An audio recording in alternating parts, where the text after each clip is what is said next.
فرمایا کہ یا ایھا الذین آمنوا کتب علیکم الصیام کما کتب علی الذین من قبلکم لعلکم تتقون، اے ایمان والو تم پر روزے فرض کیے گئے جیسے اگلوں پر فرض ہوئے تھے۔ اس کا مطلب یہ ہے کہ جو عبادت ہے روزے کی، یہ عبادت کوئی آج کی عبادت نہیں ہے، بہت قدیم عبادت ہے۔ مطلب ہمارے نبی علیہ السلام کے زمانے میں تو رکھتے تھے لوگ، اس سے پہلے بھی یہ روزے رکھے جاتے تھے۔ مطلب جب سے دنیا بنی ہے تب سے یہ عبادت ایسی عبادت ہے جو تب سے ادا کی جا رہی ہے، روزوں والی عبادت۔ اور اس کا مقصد کیا ہے؟ اس روزے کے رکھنے کا مقصد کیا ہے؟ تو اللہ رب العزت نے فرمایا لعلکم تتقون، روزے رکھنے کا مقصد یہ ہے تاکہ تمہیں پرہیزگاری مل جائے۔ مطلب روزہ جو ہے انسان کو پرہیزگار بناتا ہے، انسان کو متقی بناتا ہے۔ ایک حدیث مبارکہ ہے، ہمارے نبی علیہ السلام ارشاد فرماتے ہیں،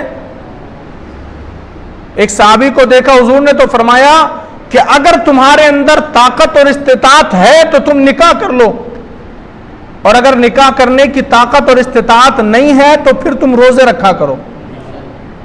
اس لیے کہ نکاح جو ہوتا ہے وہ انسان کو بدنگاہی سے بچاتا ہے، اور اگر اس کے پاس طاقت نہیں ہے نکاح کرنے کی تو حضور فرماتے روزے رکھا کرو، اس لیے کہ جو بندہ روزہ رکھے گا اللہ تبارک و تعالیٰ وہ بندے کو پرہیزگاری عطا فرمائے گا، وہ بندہ گناہوں سے بچتا رہے گا۔ تو یہ اس کا فائدہ ہے۔ اللہ نے فرمایا لعلکم تتقون، روزے اس لیے رکھے جاتے ہیں تاکہ تمہیں پرہیزگاری مل جائے۔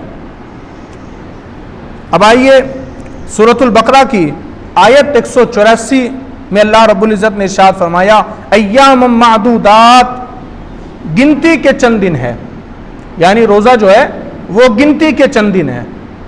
رمضان المبارک میں یا تو روزے 29 دن کے ہو گئے یا تو 30 دن کے، گنتی کے ہے، یا تو 29 دن ہو گئے یا تو 30 دن ہو گئے۔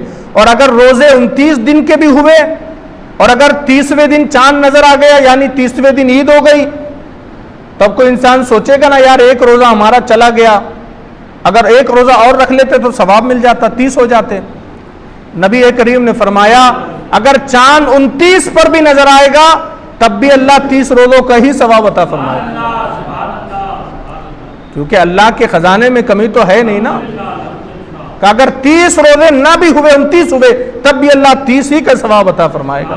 اور اللہ نے فرمایا ایام معدودات، گنتی کے چند دن ہے۔ آگے کہا فمن کان منکم مریضا او علی سفر، تو تم میں جو کوئی بیمار ہو یا سفر میں ہو، فعدۃ من ایام اخر، تو اتنے روزے اور دنوں میں رکھے۔ اب یہاں پر اللہ رب العزت نے بندے کو سہولت عطا کی ہے، اس کو اللہ تبارک و تعالیٰ نے پریشانی میں مبتلا نہیں کیا بلکہ سہولت عطا کی۔ وہ جو میں ابھی ایام بیض کے روزوں کا ذکر کر رہا تھا نا، وہ اسلام مطلب وہ مدینہ منورہ جانے سے پہلے وہ روزے رکھے جاتے تھے، مطلب جب رمضان کے روزے فرض نہیں ہوئے تھے تو پہلے 3 روزے صحابہ رکھتے تھے۔ تو دراصل چونکہ وہ صحابہ کے لیے تو نیا تھا نا وہ سب۔ آج تو دیکھیں نا، ہم روزہ رکھتے تو ہم نے اپنے ماں باپ کو روزہ رکھتے دیکھا، بڑے بھائی بہنوں کو روزہ رکھتے دیکھا، تو ہمارے لیے مشکل نہیں ہے، لیکن ان کے لیے مشکل تھا کیونکہ اچانک سے کوئی ایک چیز ہے جو ان کو کرنی ہے، انہوں نے نہ اپنے باپ دادا کو وہ کرتے دیکھا، تو اب اچانک سے ان کے لیے نیا تھا۔ تو اب رمضان کے 30 روزے فرض کرنے سے پہلے اللہ تبارک و تعالیٰ نے یہ 3 روزے تھے جو صحابہ رکھتے تھے، باقاعدہ طور پر یہ 3 روزوں کا حکم نہیں آیا قرآن مقدس میں۔ یہ 3 روزے جو میں آپ کو بتایا ہر مہینے کی 13، 14، 15 تاریخ کے، یہ 3 روزے رکھنے کا حکم باقاعدہ قرآن میں نہیں آیا، لیکن وہ صحابہ رکھا کرتے تھے، حضور کے حکم پر رکھا کرتے تھے۔ اور آپ دیکھیں نبی جو چاہتے ہیں اللہ اس کو عبادت بنا دیا کرتا ہے، نبی کی جو رضا ہوتی ہے خدا اسے عبادت میں تبدیل کر دیتا ہے۔ تو بھلے ہی قرآن میں اس کا حکم نہ آیا ہو لیکن فضیلت اس کی بہت بڑی ہے ان 3 روزوں کی۔ تو اب یہاں پر جو اللہ نے فرمایا کہ وہ اگر کوئی مسافر ہے، بیمار ہے، تو وہ اور دنوں میں یہ روزوں کو رکھے، یعنی اگر کوئی انسان ہے رمضان میں اگر بیمار ہو گیا اور ایسی بیماری کہ اگر وہ روزے رکھے گا تو اس کو جان سے جانے کا خطرہ ہو یا اس کی بیماری کو بڑھ جانے کا خطرہ ہو، تب ایسی صورت میں وہ رمضان کا روزہ چھوڑ سکتا ہے، چھوڑ سکتا ہے وہ رمضان کا روزہ اگر ایسی بیماری ہے اس کی۔ اور دوسرا کہ جب عورتوں کے مخصوص دن آتے ہیں، خاص دن جب ان کے ہوتے ہیں ہر مہینے میں، تو ان دنوں میں بھی اگر وہ رمضان میں آ گئے تو ان کو تو روزہ رکھنے سے ہی اللہ نے منع کر دیا، وہ روزہ نہیں رکھیں گے۔ رمضان گزر جانے کے بعد جب ان کے دن وہ مکمل ہو جائیں گے، اس کے بعد پھر جب پاکی آئیں گی تب وہ روزے رکھیں گے۔ تو 3 لوگوں کو اللہ نے چھوٹ دی ہے۔ ایک تو اگر عورتوں کے رمضان المبارک میں وہ خاص دن آ جاتے ہیں جن میں وہ ناپاک ہوتی ہے، اس دوران وہ روزہ نہیں رکھ سکتی، اللہ نے ان کو چھوٹ دیا۔ دوسرا اگر کوئی انسان بیمار ہو بہت زیادہ کہ اگر روزہ رکھیں گا تو مر جائے گا یا تو بیماری بڑھ جائیں گی، تب ایسی صورت میں بھی وہ روزہ چھوڑ سکتا ہے۔ اور تیسرا جو اللہ نے فرمایا او علی سفر، کہ اگر کوئی مسافر ہو، سفر میں ہو، تو جو مسافر ہوگا اس کے لیے بھی چھوٹ ہے کہ وہ رمضان کا روزہ چھوڑ سکتا ہے اگر وہ سفر میں ہے۔ لیکن سفر بھی کوئی ایسا نہیں کہ بھئی یہاں سے ناریگاؤں جانا ہے تو یہ سفر ہے ہمارا، یا یہاں سے پیٹن جانا ہے، یا یہاں سے چالیسگاؤں جانا ہے، یہ سفر ہے۔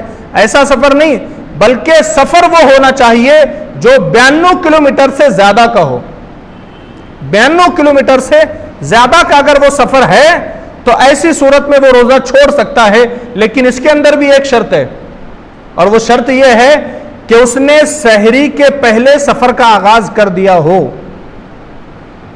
روزہ کب چھوڑ سکتا ہے وہ؟ کہ جب اس نے سحری کے پہلے سفر کا آغاز کر دیا، اب اس کو جانا ہے صبح 12 بجے سفر کے لیے تو وہ روزہ چھوڑ دے گا، تو ایسا نہیں ہے۔ اگر پہلے اس کو سفر کرنا ہے سحری کے پہلے تو پھر وہ روزہ چھوڑ سکتا ہے، لیکن اگر اس کو 11-12 بجے جانا ہے تو پھر وہ روزہ نہیں چھوڑ سکتا، اس کو روزہ رکھنا پڑے گا اور پھر سفر کرنا پڑے گا۔ تو ایک تو جو روزے کا ہے سفر مسافر کا ہے، دوسرا مریض کا ہے، اور تیسرا ان عورتوں کا ہے جن کے خاص ایام رمضان المبارک میں آ جاتے ہیں۔ ان 3 لوگوں کو اللہ تبارک و تعالیٰ نے چھوٹ دی ہے کہ وہ یہ روزہ اگر چھوڑ دے تو ان پر کوئی گناہ نہیں ہے، لیکن ہاں ان روزوں کا کفارہ ان کو ادا کرنا پڑے گا، اور وہ کیا ہے؟ اللہ نے یہاں فرمایا کہ وہ فعدۃ من ایام اخر، اور دنوں میں وہ ان روزوں کی قضا کرے گا، اور دنوں میں وہ یہ روزوں کو رکھے گا۔ اور اب اس کے اندر ایک اور دلچسپ چیز آپ کو میں بتا دیتا ہوں۔ اگر کوئی انسان بیمار ہے، سفر میں ہے، اور اگر اس نے رمضان کا ایک روزہ چھوڑ دیا تو اب اس کو رمضان کے بعد قضا کے طور پر ایک ہی روزہ رکھنا پڑے گا۔ لیکن وہی اگر کوئی انسان جان بوجھ کر کے روزہ چھوڑ دے تو اب اس کو رمضان کے بعد ایک روزہ نہیں بلکہ 60 روزے رکھنا پڑے گا، اور وہ 60 روزے بھی ایسے کہ ایک دن سے لے کر کے 60 دن تک مسلسل روزے رکھنا پڑے گا۔ اگر اس نے 58 روزے رکھ لیے اور ان 60واں روزہ چھوڑ دیا تو اب وہ 58 روزے نہیں گنے جائیں گے، پھر سے ایک سے روزہ رکھنا پڑے گا۔ اس لیے کبھی رمضان کے روزے جان بوجھ کر کے نہیں چھوڑنا، اگر کوئی واقعی میں مجبوری ہے تو پھر چھوڑ سکتے ہیں، جیسے بتایا بیمار اور مسافر ہے تو چھوڑ سکتے ہیں۔ اللہ نے فرمایا کہ پھر اگر تم بیمار ہو یا مسافر ہو فعدۃ من ایام اخر، تو اور دنوں میں اس کی قضا تم کر لو۔ پھر آگے اللہ نے فرمایا وَعَلَى الَّذِينَ يُطِيقُونَهُ فِدْيَةٌ طَعَامُ مسکین، اور جنہیں اس کی طاقت نہ ہو ان پر ایک مسکین کا کھانا فدیہ ہے۔ اب جیسے مسافر ہے، بیمار ہے، کوئی بیمار انسان ہے کہ جو رمضان کے بعد بھی روزہ نہیں رکھ سکتا، بیمار ہی ہے، یا پھر اگر روزہ رکھیں گا تو اور بیمار ہو جائے گا، تو ایسا اگر کوئی انسان ہے کہ جس کے پاس طاقت نہیں ہے روزہ رکھنے کی، تو پھر ایسے انسان کے بارے میں اللہ نے فرمایا پھر ایک مسکین کا کھانا اس کے لیے فدیہ ہے۔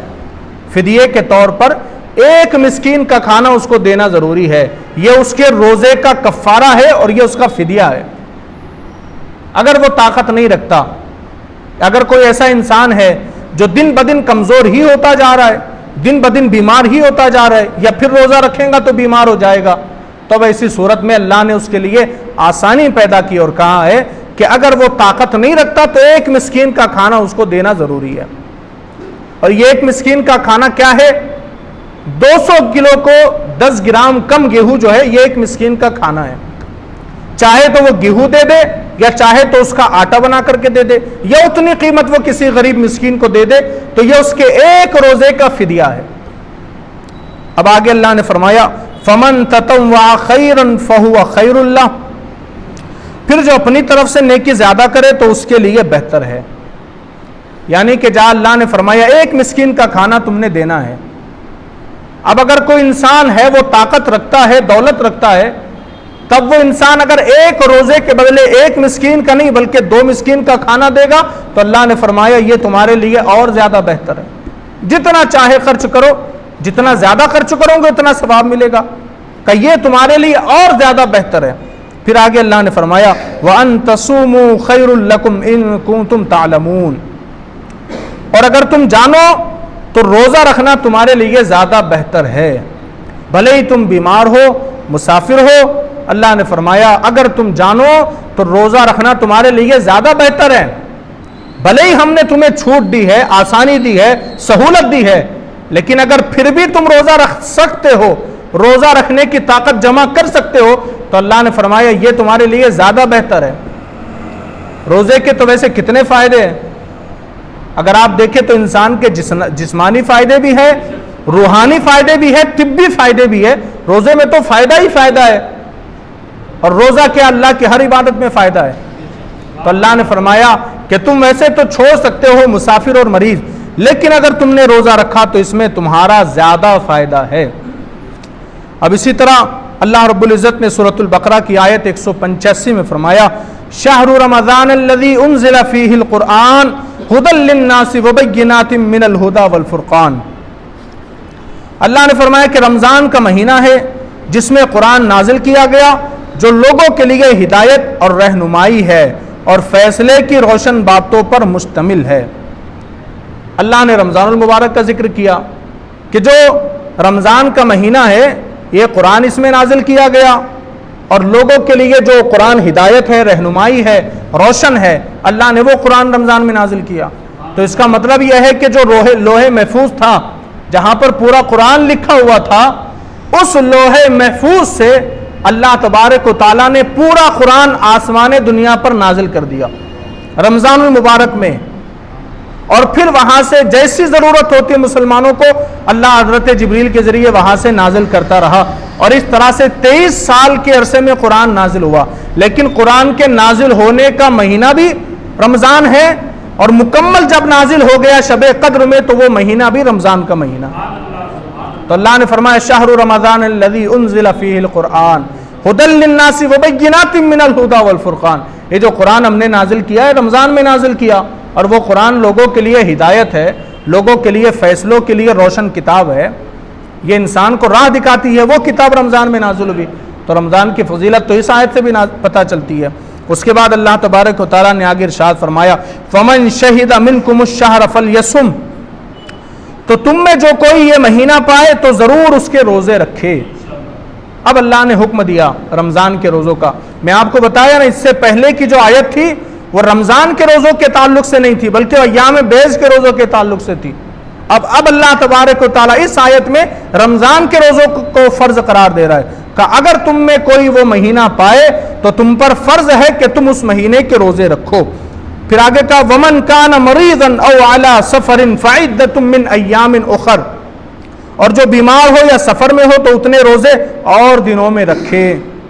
اب یہاں پر اور دوسری مرتبہ ذکر ہے نا یہاں سفر کا اور مسافر کا، مریض کا، تو کیوں دو بار کیوں کیا گیا؟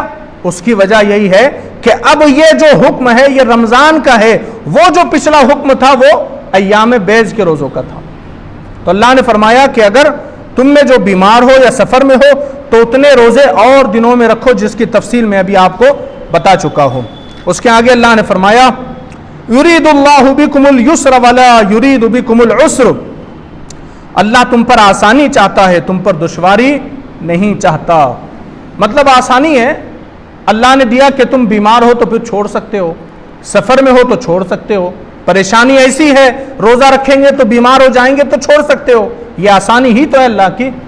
آپ دیکھیں نا اللہ نے 1 مہینے کے روزے فرض کیے اور 11 مہینے اللہ نے کھانے پینے کی اجازت دے دی، اور یہ تو ہم پر اللہ کا بڑا کرم ہے، ورنہ پچھلی امتوں کا حال یہ تھا کہ ان کے زمان و دور کے اندر روزے ایسے رکھے جاتے تھے، نماز مغرب ہو گئی، نماز عشاء جب پڑھ لی وہ لوگوں نے، تو اب جب وہ سو گئے تو ان کا روزہ وہاں سے شروع ہو گیا۔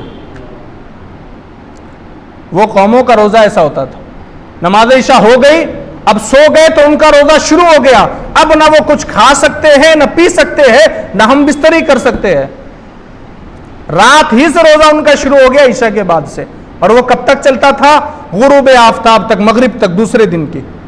اتنا لمبا ان کا روزہ ہوتا تھا، 20-22 گھنٹوں کا۔ لیکن یہ اللہ نے آسانی پیدا کی نا اس امت پر، اللہ نے رات بھی دے دی ہم کو کھانے پینے کے لیے، صرف صبح سحر کے وقت سے لے کر غروب آفتاب تک ہم کو روزہ رکھنا ہے۔ تو اللہ نے وہی فرمایا، اللہ تم پر آسانی چاہتا ہے، پریشانی نہیں چاہتا تم پر۔